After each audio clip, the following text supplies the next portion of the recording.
জানাবো শেয়ার বাজারের খবর। সপ্তাহের চতুর্থ দিনে ইতিবাচক দেশের দুই শেয়ার বাজার। ডিএসইতে বেড়েছে সূচক, তবে কমেছে লেনদেন।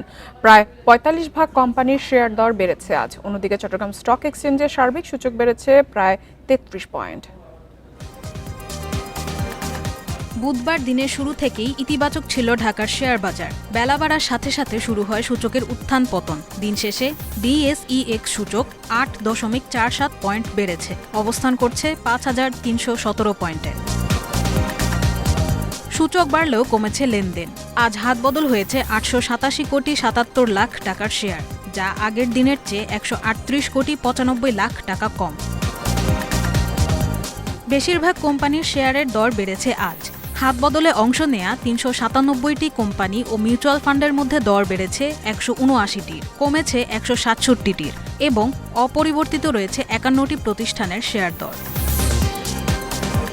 সবচেয়ে বেশি লেনদেন হওয়া প্রতিষ্ঠানের তালিকায় শীর্ষে আছে সিটি ব্যাংক, দ্বিতীয় এনসিসি ব্যাংক এবং তৃতীয় অবস্থানে শেফার্ড ইন্ডাস্ট্রিজ।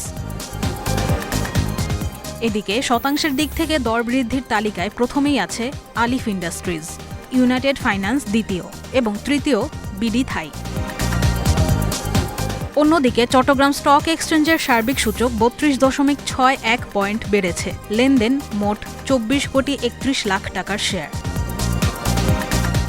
আদ্রিতা রাইন, ইন্ডিপেন্ডেন্ট নিউজ।